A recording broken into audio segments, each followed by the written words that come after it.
mursalin sayyidina Muhammadin wa ala alihi wa sahbihi ajma'in. Amma ba'du.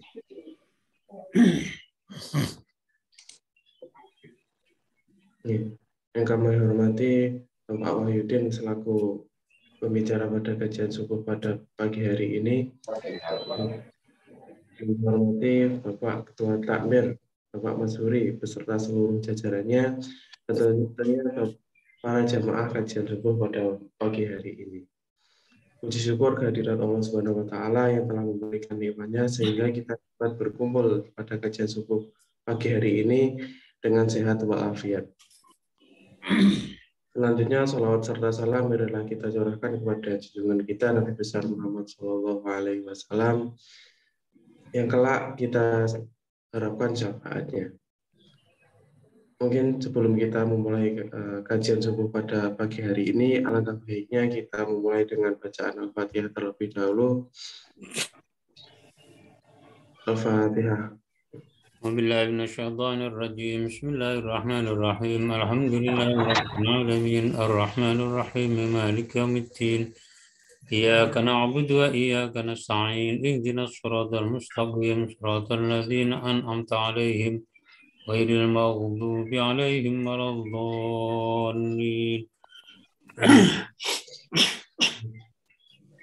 Ya, baik, acara selanjutnya kami persilakan kepada Bapak Wahyudin untuk mengisi kajian subuh di hari ini.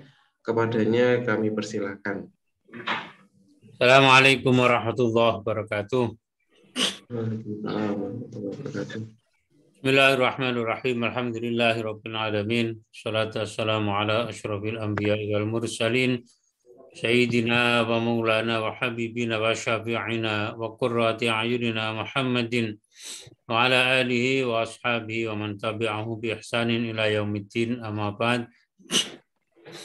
Para jamaah kajian subuh rahimakumullah, kita bersyukur kepada Allah di pagi hari ini kita bisa mengawali aktivitas kita pada pagi hari ini dengan sholat subuh berjamaah, baik yang dilakukan di masjid, di musola terdekat dengan rumah, maupun yang berjamaah bersama keluarga di rumah masing-masing. Semoga apa yang sudah kita lakukan bersama dalam mengawali aktivitas kita pada pagi hari ini akan mendapatkan ridho dari Allah SWT, dan semoga apa yang sudah kita lakukan di pagi hari ini bisa kita jaga, kita bisa istiqomah untuk melaksanakannya sampai kapanpun, sampai ajal menjemput kita semuanya. Allahumma amin. Pagi hari ini saya akan melanjutkan membaca, mengkaji surah Muhammad ayat 13-14 dari tafsir Al-Misbah ini. A'udzu billahi minasyaitonir rajim. Bismillahirrahmanirrahim. Wa ka'ayyin min qaryatin hiya ashaddu quwwatan min qaryatika allati akhrajatka ahlaknahum fala nasira lahum. Afaman kana ala bayyinatin min rabbih kama zuyyina lahu su'u 'amalihi wattaba'u ahwa'ahum.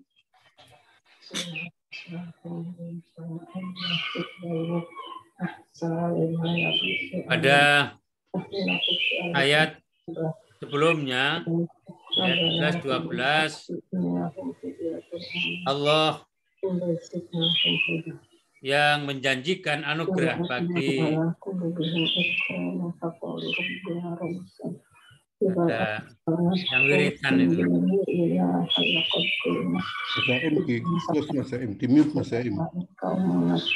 Selain pembicara Mas Aim.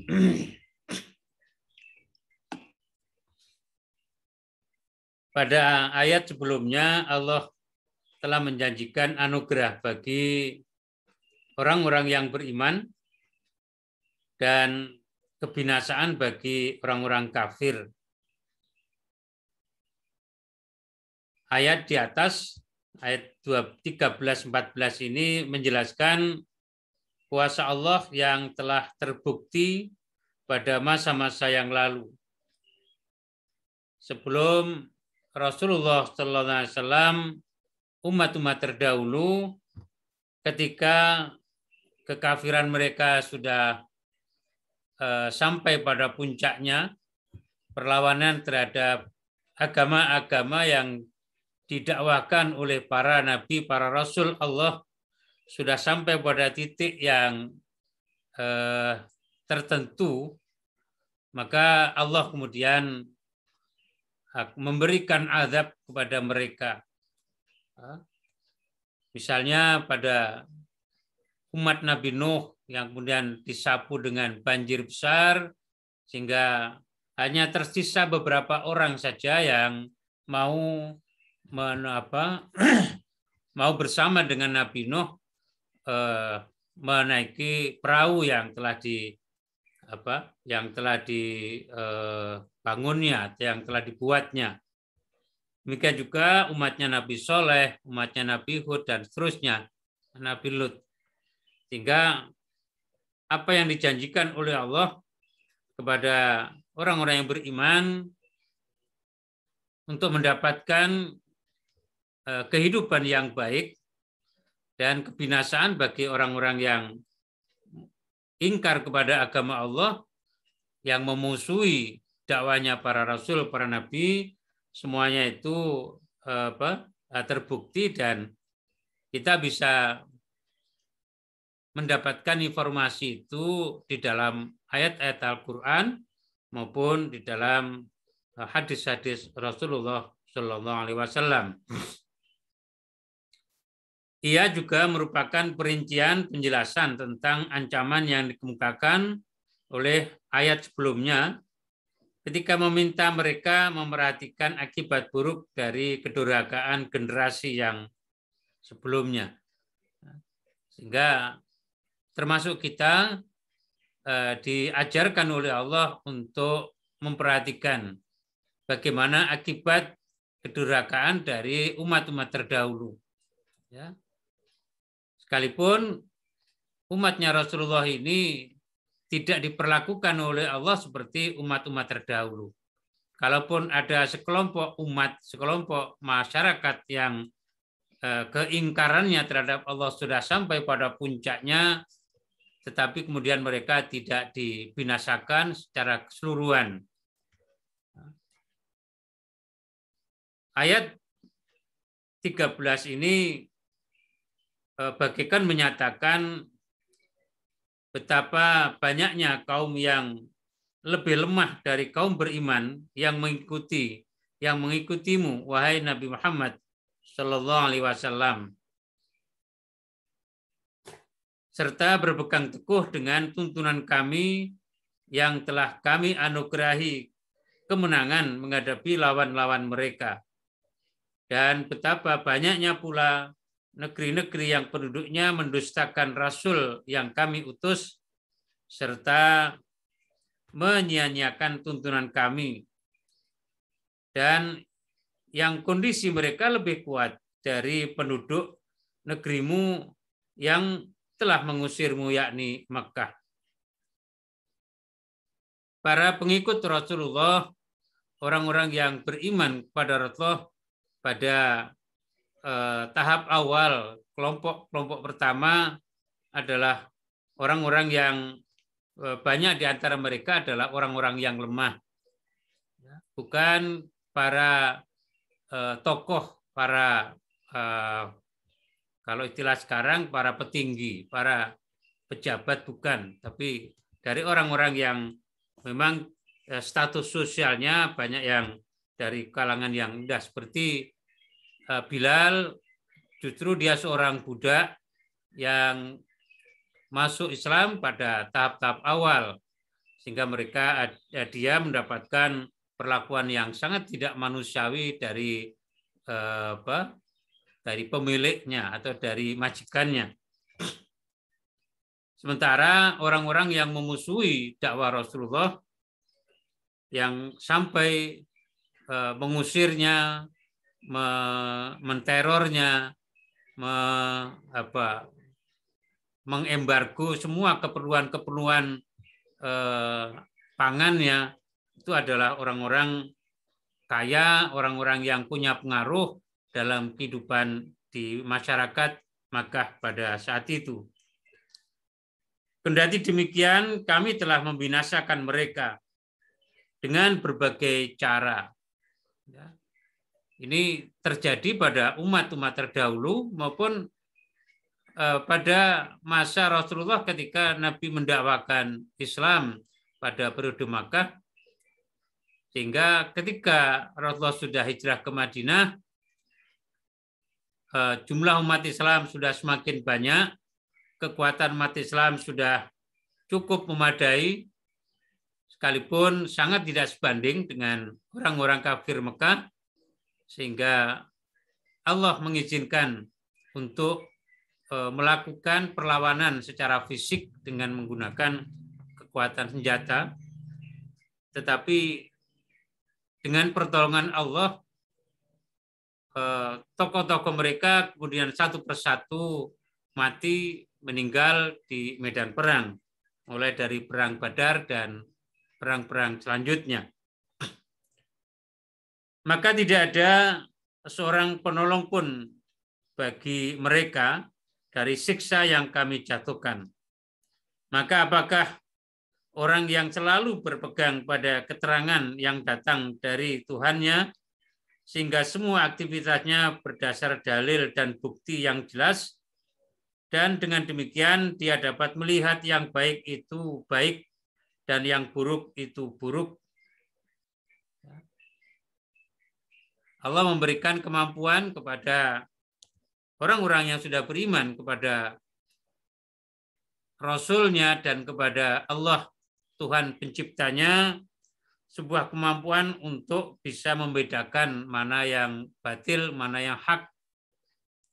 Allah menampakkan sebuah kebaikan itu benar-benar tampak sebagai sesuatu yang indah, sesuatu yang layak dan patut untuk dilakukan, untuk dikerjakan. Dan Allah juga memberikan kemampuan dan menampakkan sesuatu yang batil, yang maksiat, itu adalah sebuah keburukan, sehingga mereka diberi kemampuan oleh Allah untuk jauh dari kemaksiatan, dari perbuatan dosa, dan dari kejelekan-kejelekan yang lainnya. Apakah orang yang keadaannya seperti itu memperoleh ganjaran atau balasan yang sama dengan orang yang dijadikan oleh setan memandang baik perbuatannya yang buruk dan memandang buruk perbuatannya yang baik karena keengganannya mengikuti keterangan yang datang dari Allah Subhanahu wa taala dan selalu mengikuti hawa nafsu mereka setiap kali mereka melakukan atau tidak melakukan sesuatu. Enggak. Allah menyatakan tidaklah sama orang-orang yang diberi petunjuk oleh Allah sehingga dengan mudah mereka bisa membedakan yang hak dan yang batil, kemudian diberi kemampuan untuk menjalankan kebaikan itu, tidaklah sama dengan orang-orang yang selalu mengikuti bujuk rayu setan, sehingga setan akan menjadikan sesuatu yang buruk, sebuah kemaksiatan itu tampak indah pada mereka. Karena itu kemudian Allah di dalam salah satu ayat surah Al-Hasyr yang sering kita baca, la yastawi ashabun nari wa ashabul jannah, ashabul jannati humul faizun. tidaklah sama para penduduk ashabul jannah, penduduk surga, ahli surga, tidak bisa disamakan dengan penduduk neraka. Ashabul jannati humul faizun, para penghuni surga, penduduk surga itu adalah orang-orang yang mendapatkan keberuntungan, mendapatkan kebahagiaan yang sempurna. Sedangkan ashabun nar tentu mereka tidak pernah berhenti untuk mendapatkan siksaan di neraka. Karena itu untuk bisa sampai ke surga itu semata-mata bukan karena amal kebaikan kita, tapi karena kita dirahmati oleh Allah, kita mendapatkan kasih sayang Allah, sehingga mungkin saja amal kita tidak cukup dan tidak layak untuk bisa mendapatkan kenikmatan di surga yang tidak bisa digambarkan oleh wala ainun ra'at, ya. Tidak bisa dilihat oleh mata, wala udhunun sami'at, dan tidak bisa didengar atau tidak pernah terdengar oleh telinga manusia, wala khatra fi ala fi kulli basyarin, dan tidak pernah terlintas fi qalbi basyarin, pada hati manusia. Keindahan surga itu tidak bisa diceritakan dengan visualisasi yang bisa kita buat misalnya. Itu hanya sekedar atau hanya sebagian kecil dari kenikmatan surga yang diberikan oleh Allah. Sehingga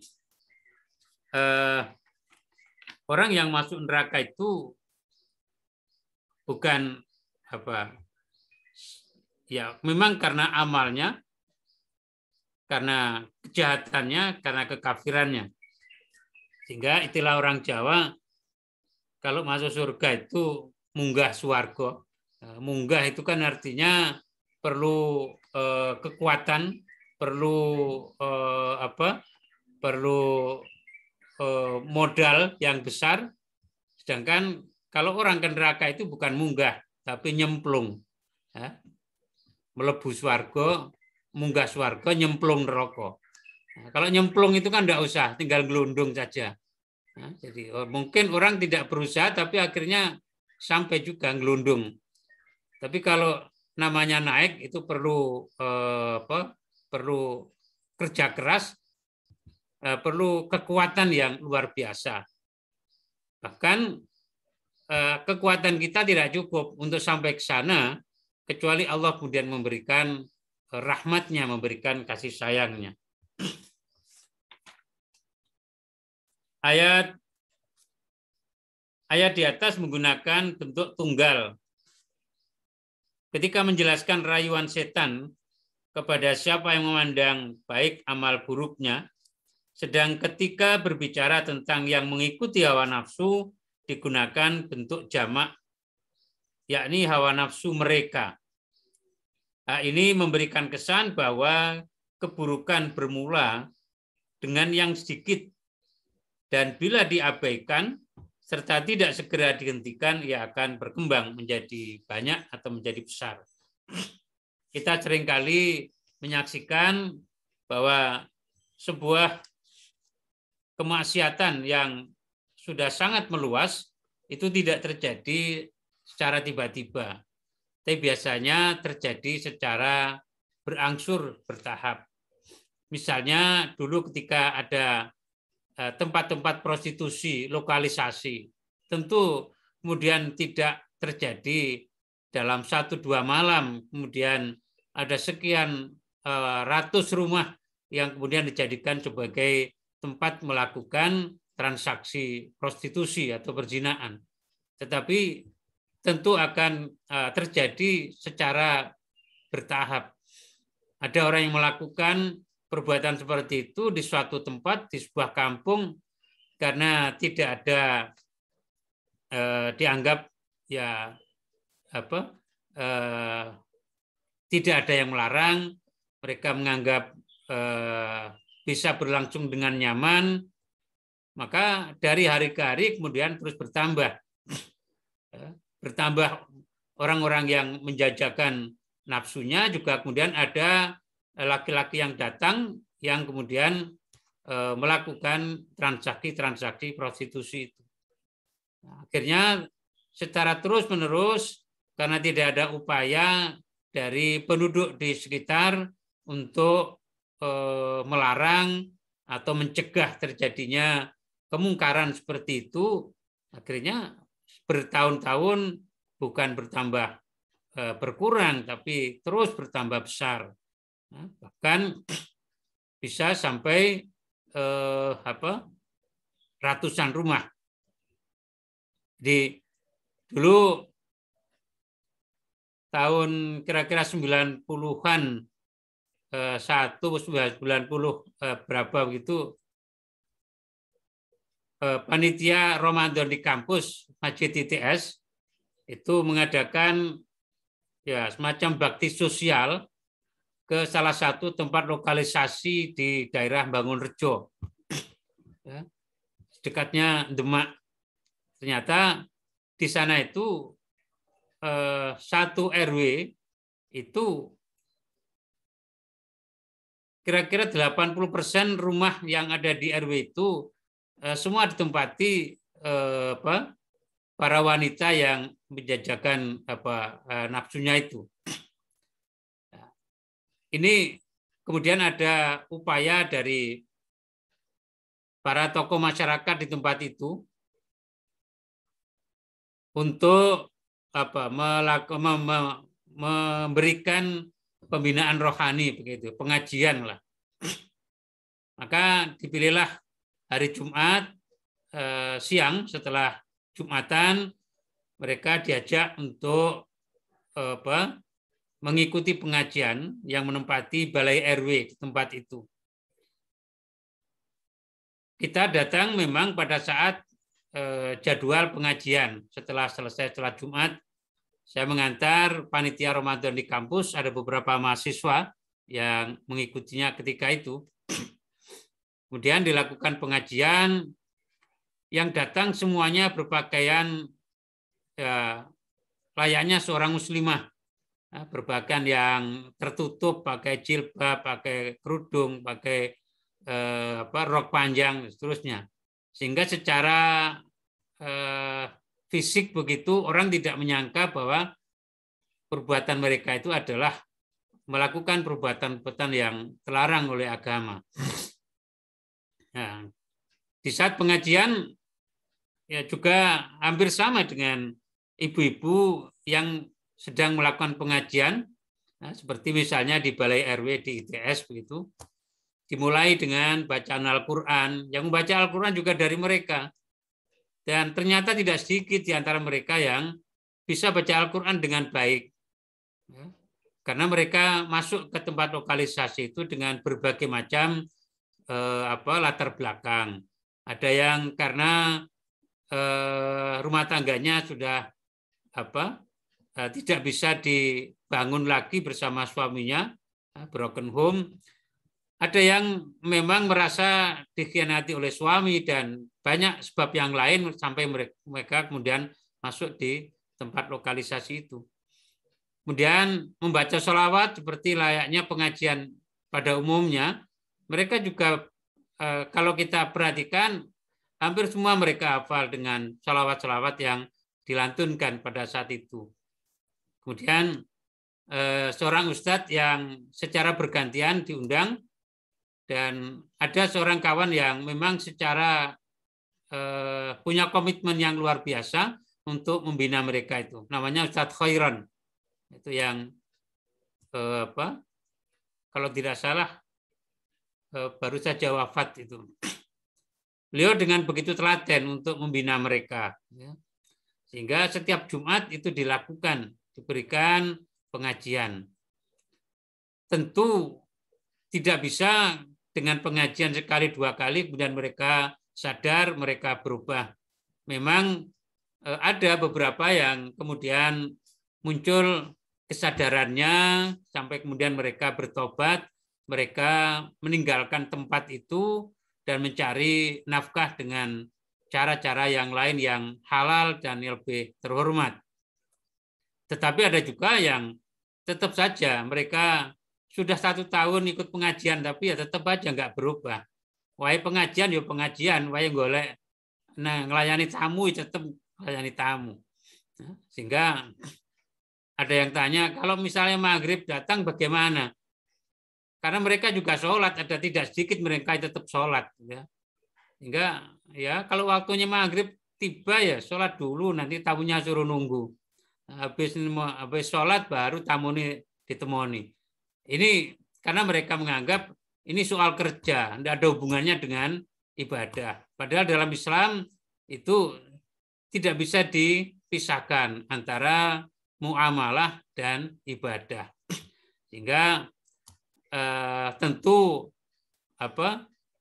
pembinaan rohani dalam bentuk pengajian secara rutin tiap Jumat itu bukan sesuatu yang sia-sia, tapi adalah ikhtiar dari masyarakat, dari tokoh-tokoh masyarakat di RW itu untuk supaya mereka muncul kesadarannya, mereka kemudian mau berhenti, bertobat, pulang ke kampung, atau mungkin mereka tetap di Surabaya tapi mereka mau mencari pekerjaan, mencari nafkah dengan cara-cara yang lebih baik dan jelas halal, bukan merupakan sesuatu yang dilarang oleh Allah Subhanahu wa taala. Jadi itu sebuah kemaksiatan biasanya memang berawal dari yang kecil, kemudian ketika tidak dicegah, tidak ada upaya dari orang lain untuk bisa menghentikan kemaksiatan itu, maka akan terus berkembang dan pada akhirnya akan menjadi semakin besar. Sehingga itu yang terjadi di beberapa tempat yang kita kenal sebagai tempat lokalisasi yang alhamdulillah sekarang sudah tidak ada lagi, sekalipun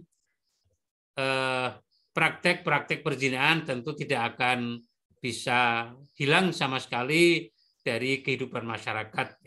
Dan itu menjadi sebuah tantangan bagi kita semuanya untuk tetap berdakwah, untuk tetap mengajak kepada masyarakat dan kita bisa mencegah terjadinya sebuah kemaksiatan itu sesuai dengan kemampuan kita masing-masing. Ayat yang ke-15.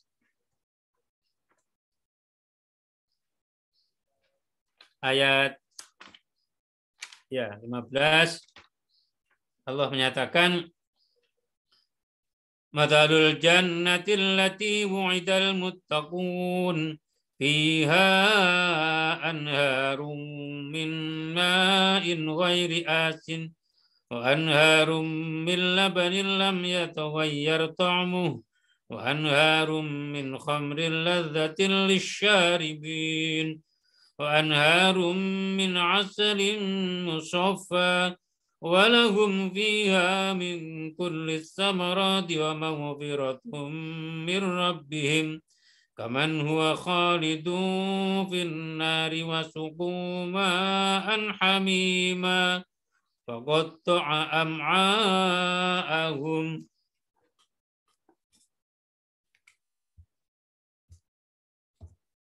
Pada ayat sebelumnya yang menyatakan perbedaan antara orang yang beriman dan yang kafir serta perbedaan balasan dan ganjaran untuk mereka.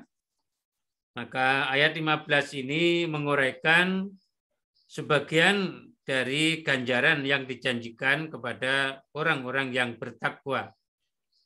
Allah menyatakan perumpamaan yakni sifat dan keadaan yang sangat indah dari surga yang dijanjikan oleh Allah kepada orang-orang yang bertakwa sungguh sangat mengagumkan dan tidak dapat dilukiskan dengan kata-kata.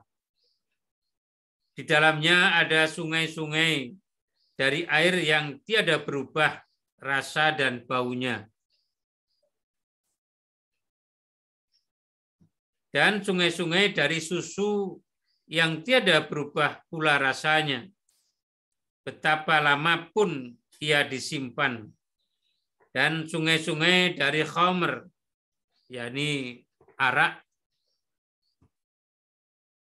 yang lezat rasanya, menyenangkan, lagi baik dampaknya bagi para peminumnya, dan sungai-sungai dari madu yang telah tersaring sehingga tidak lagi bercampur dengan sesuatu selainnya.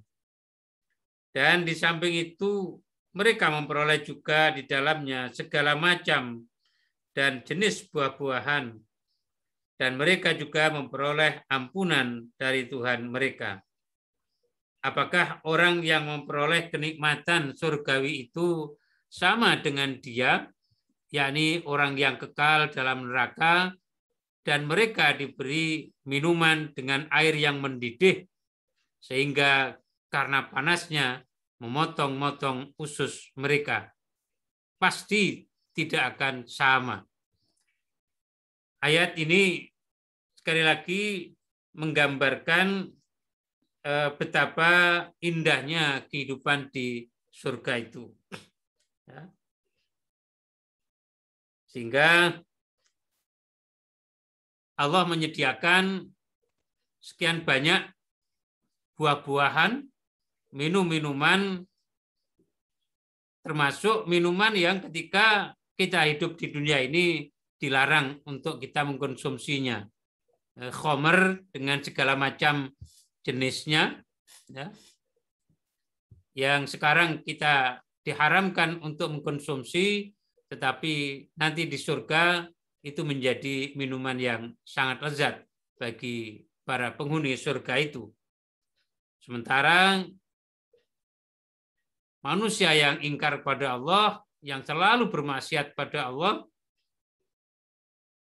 akan mendapatkan siksaan. Mereka akan diberikan minuman dari air yang sangat panas, yang mendidih, sehingga karena panasnya itulah bisa memotong-motong usus mereka.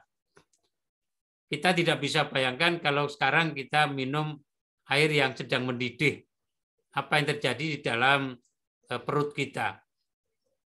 Tentu sebelum masuk ke perut, tentu tenggorokan kita juga akan bisa sakit, bahkan bisa rusak dengan air yang mendidih itu.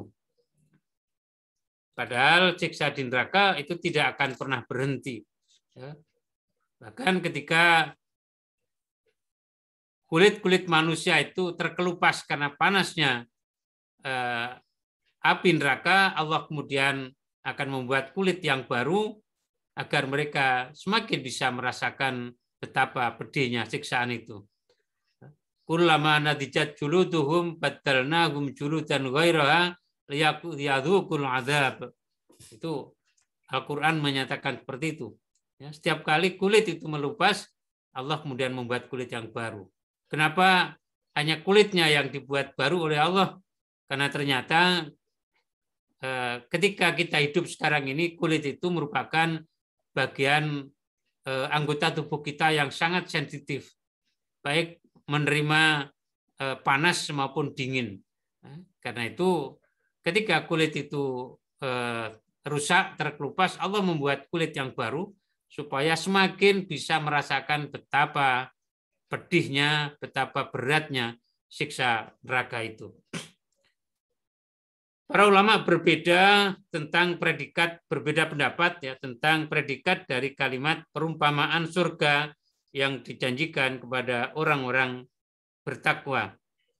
Ada yang menyatakan bahwa predikatnya tidak disebutkan, lalu memunculkan dalam benak kalimat yang sesuai. Antara lain seperti yang penulis kitab tafsir ini mengemukakan di atas, ada juga yang menjadikan penggalan ayat ini berkedudukan sebagai predikat dan subjeknya tidak disebut, yakni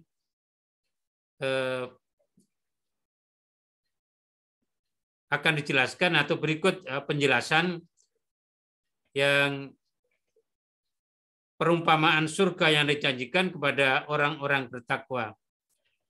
Ulama lain menjadikan predikatnya adalah kalimat sama dengan dia yang kekal dalam neraka.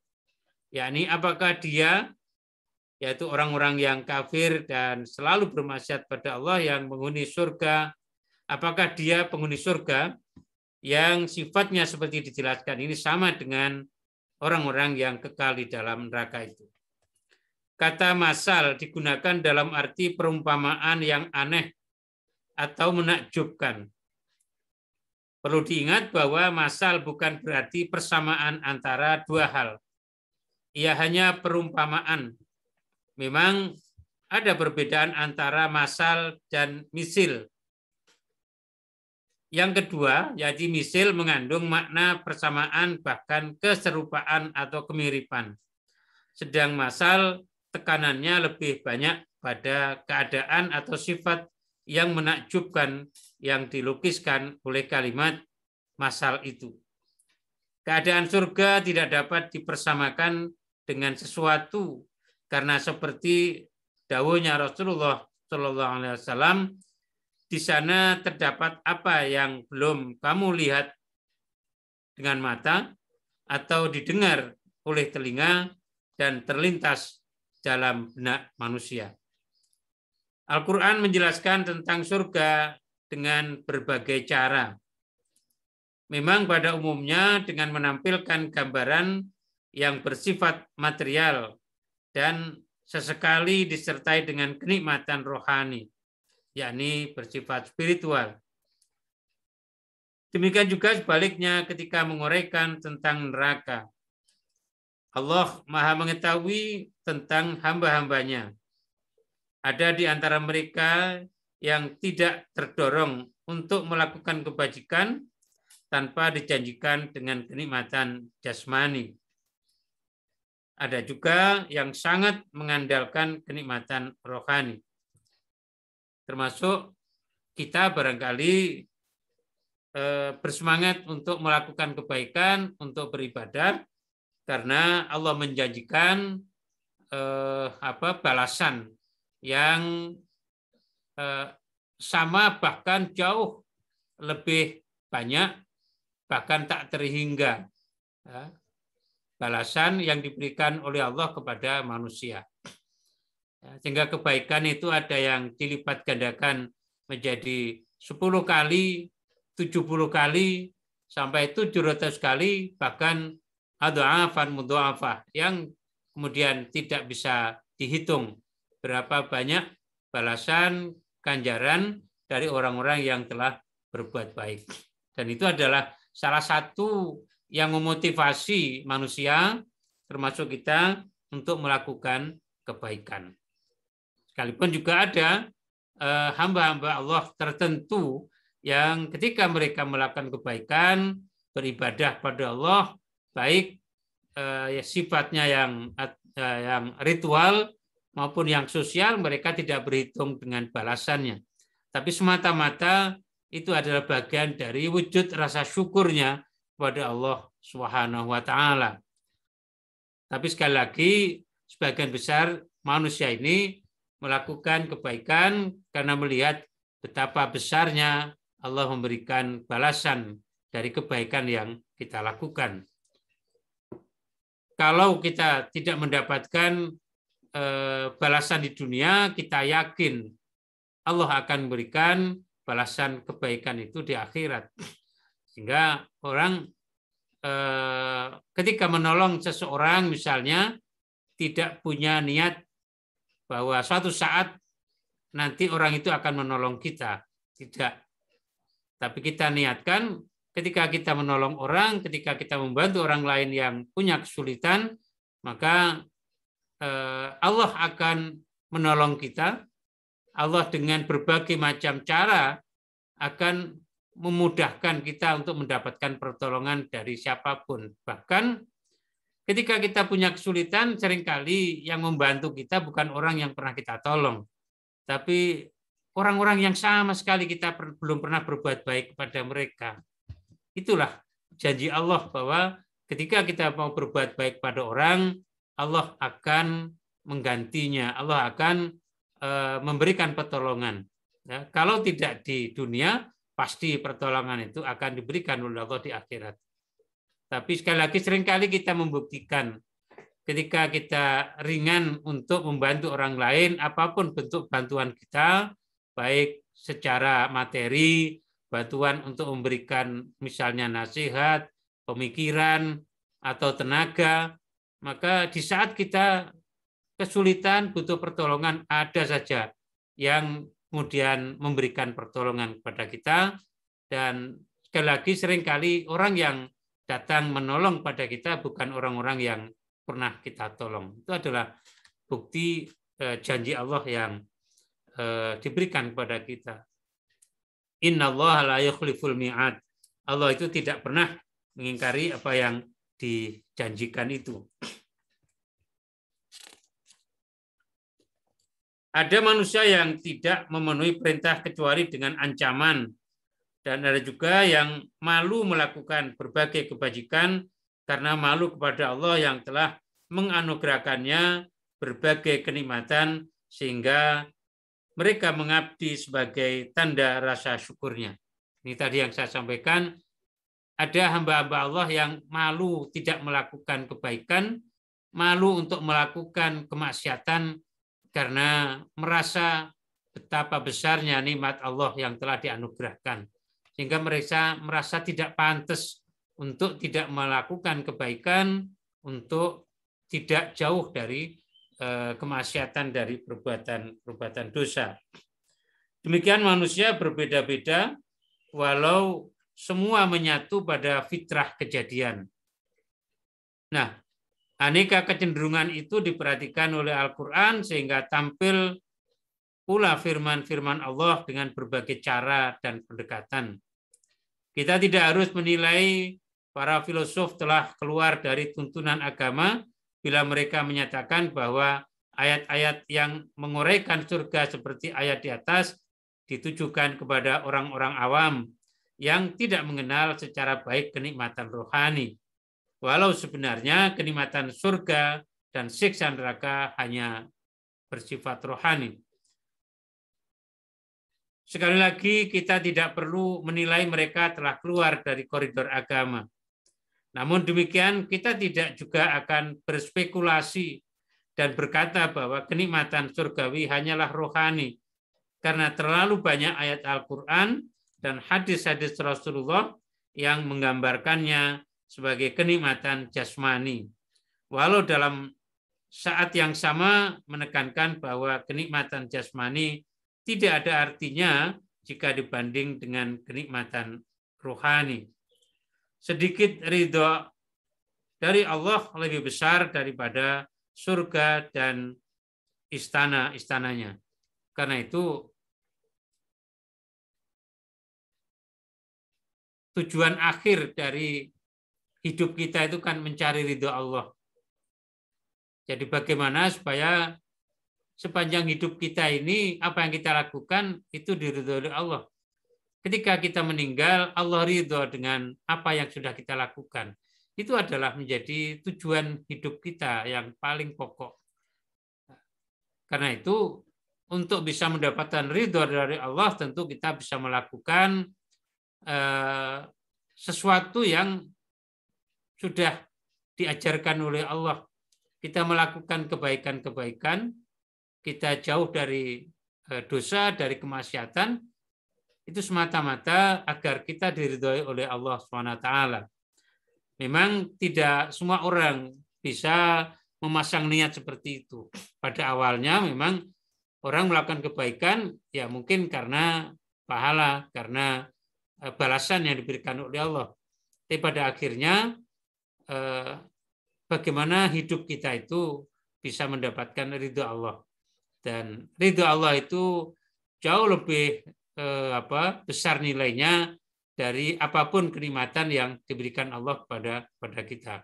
Karena itu orang-orang yang dimasukkan oleh Allah ke surga itu adalah orang-orang yang mendapatkan ridho Allah. Ya ayyuhan nafsul mutmainnah irji'i ila rabbiki radiyatan mardiyah fadkhuli fi ibadi wadkhuli jannati. Itu karena Allah rela, Allah ridho dengan apa yang sudah kita lakukan, sehingga kenikmatan yang sebenarnya tidak pantas kita terima, tapi karena Allah sudah ridho dengan apa yang sudah kita lakukan di dunia ini, maka apapun akan diberikan oleh Allah Subhanahu wa taala. Kata anhar dalam bentuk jamak dari kata nahrun, yaitu aliran air yang sangat besar dan yang biasanya bukan buatan manusia tetapi alami. Dalam kehidupan dunia kita tidak menemukan sungai yang mengalir darinya susu, madu, atau khamr. Kita dapat berkata bahwa di akhirat nanti akan ada yang semacam itu, atau kita memahami kata anhar di sini dalam pengertian metafora, yakni di sana akan ditemukan dengan mudah dan banyak minuman-minuman itu, seperti halnya menemukan dalam kehidupan dunia ini aliran air. Bukankah seperti yang sudah disampaikan dalam tafsir ini, bahwa ini adalah masal yang bukan berarti sama.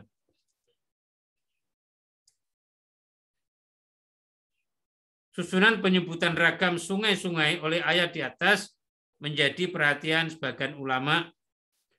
Seorang ahli bahasa dan tafsir, Abu Hayyan misalnya, berpendapat bahwa ayat di atas dimulai dengan menyebut air, karena air adalah sesuatu yang tidak dapat diabaikan dan sangat dibutuhkan. Lalu susu, karena ia bagi masyarakat Arab dan selainnya dinilai sebagai salah satu bahan pangan pokok. Lalu disusul dengan khamr, karena kalau seseorang telah puas dengan makanan dan minuman, timbul keinginannya untuk merasakan sesuatu yang lezat. Ya, dan yang terakhir disebut adalah madu, karena ia adalah obat dari sekian banyak dampak buruk dari makanan dan minuman. Ayat di atas menjelaskan bahwa air yang tidak mengalir dan yang berubah adalah air yang membahayakan kesehatan.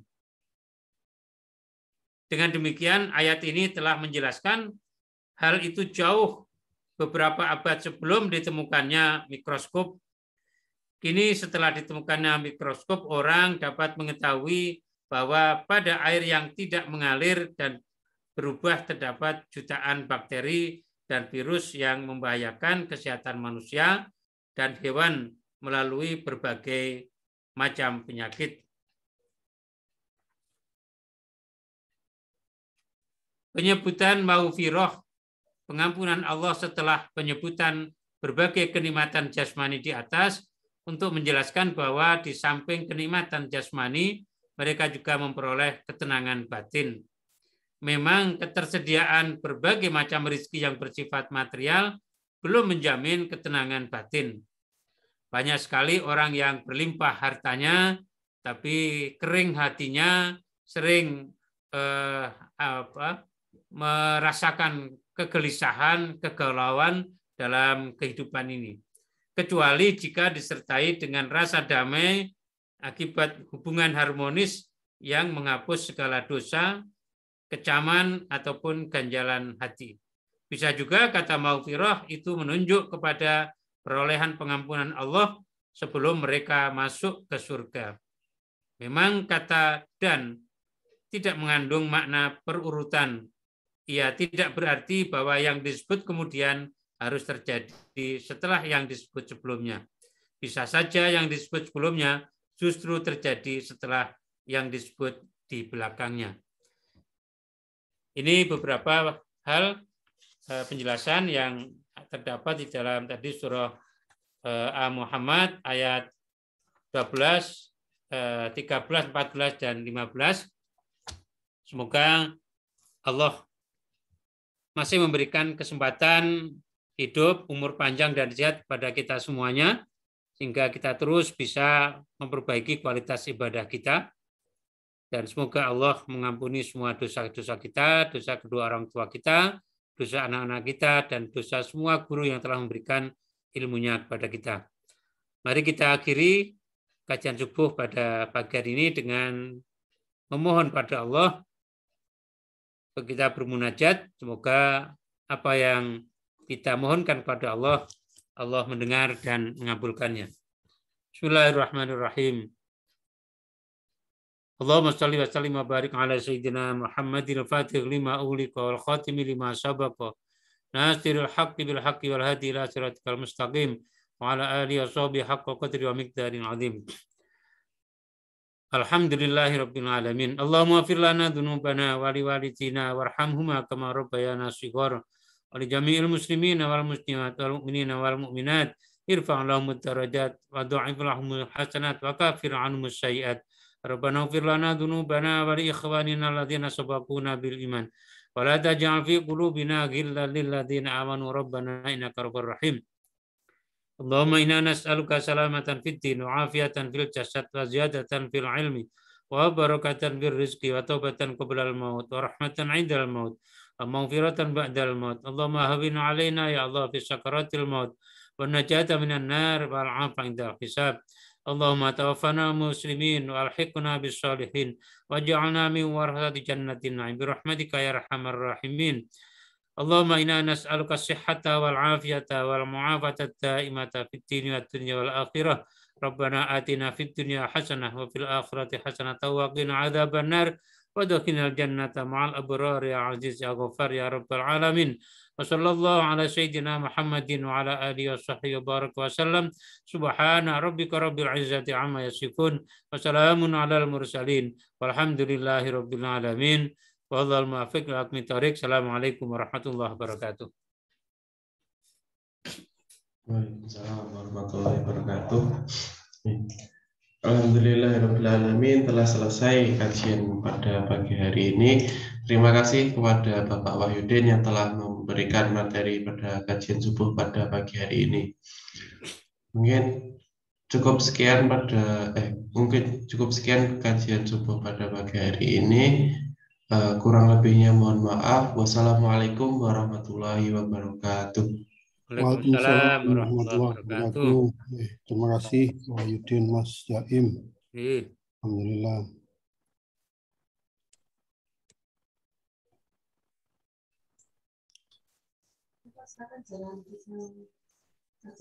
Yang olahraga lintingkung sudah mulai.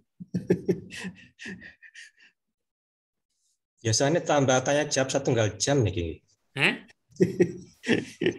Ya, Pak Gun, langsung telepon Pak Wahyudin aja kalau pertanyaan 1 jam. Boleh tanya tapi tidak perlu dijawab. Ya, telepon. Sekarang untuk diri. Sehat-sehat saya. Amin. Tutup, Allahumma sholli ala sayyidina Muhammad. Allahumma sholli ala sayyidina. Matur suwun. Sami-sami Pak Asrori. Close Mas Jaim. Nggih, Pak. Kula close nggih. Nggih.